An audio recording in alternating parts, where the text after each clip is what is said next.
If you need to improve your verbal ability, which is generally a good thing, then read, write, speak.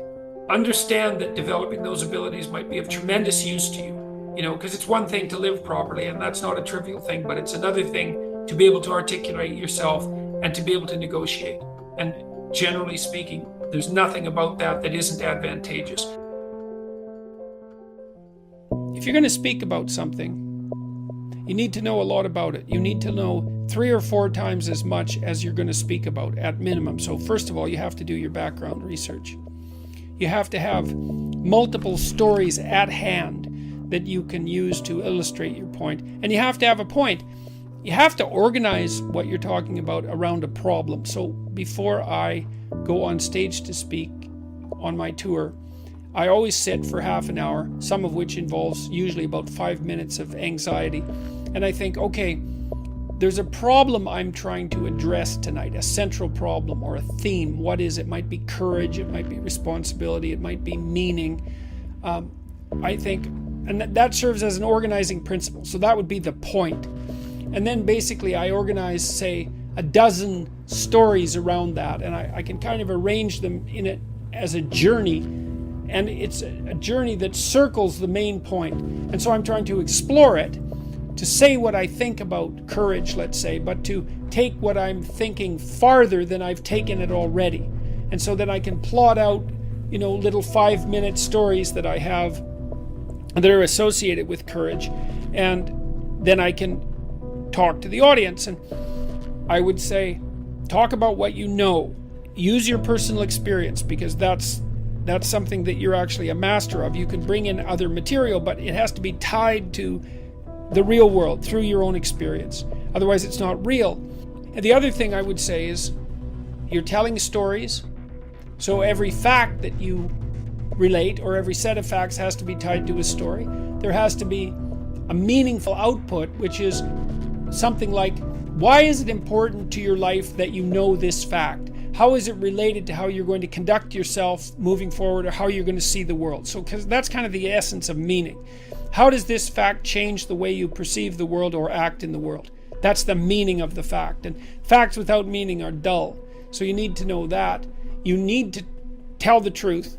That's for sure. For me, my talks they're an attempt to explore a set of ideas in the most truthful way that I can manage. And that's also an adventure, because letting yourself speak freely about a topic, you don't always know where it's going to go. And so, but that also hooks in the audience, because they're along for the ride, right? The talk should be a process of exploration, like a journey that you're taking the audience along on.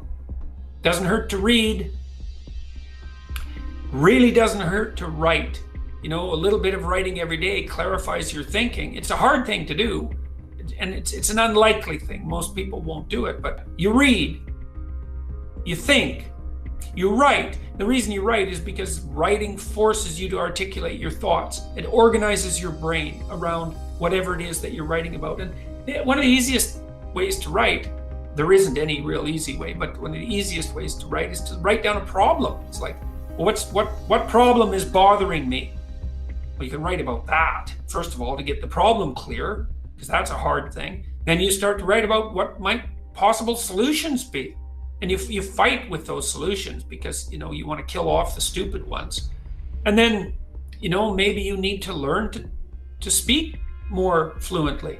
Maybe you could try a class in improvisation. And maybe that's too daunting. You could join a speakers club like Toastmasters. You could try talking more at dinner parties a little bit more once you formulate your thoughts. You have to be willing to be somewhat of a bumbling fool to begin with, right? Because you're going to not, and maybe your verbal skills are better than you think they are, and you're just self-conscious. But you have to practice putting yourself forward a little bit. And tentatively, you can do a lot of that, a lot of that initial learning how to interact with people, though, by asking them questions about what they think and then responding, instead of being too concerned about putting your own point forward. And even introverted and anxious people can learn to do that. Those are learnable skills. It's not easy. but you can manage it.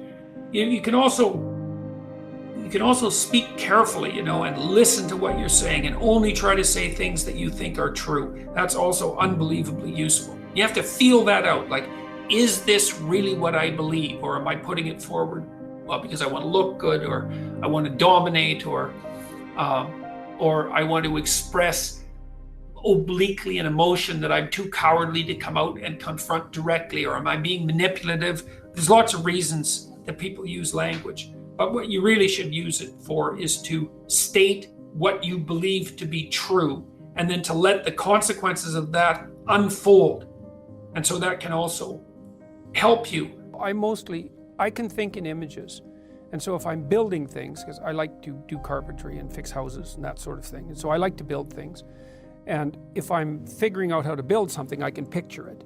And so I can think in pictures, but I don't usually think in pictures. I usually think in words, and I think pretty formally in words. Yeah, basically what you do, and this is really what you do when you think, is if thinking is an internalized conversation, which at least is one form of thinking, is that you spin off avatars of yourself, and you say, well, you take this position, and you take this position, and you take this position, and then you have each fictional part of yourself lay out the argument and argue it through. And then you also have to have something to think about. You have to have been working on this material. I've been working on the stuff I talk about for 30 years, for tens of thousands of hours.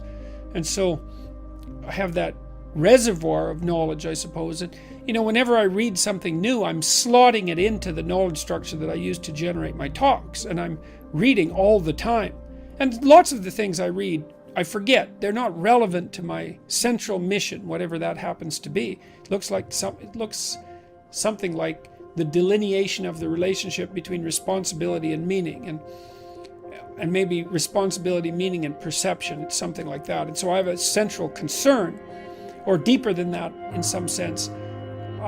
My central concern was how to ensure personally that if I was tempted in a situation like the situations that arose in the Soviet Union and Nazi Germany, that I wouldn't fall prey to those totalitarian systems and act in the reprehensible manner that so many people acted in.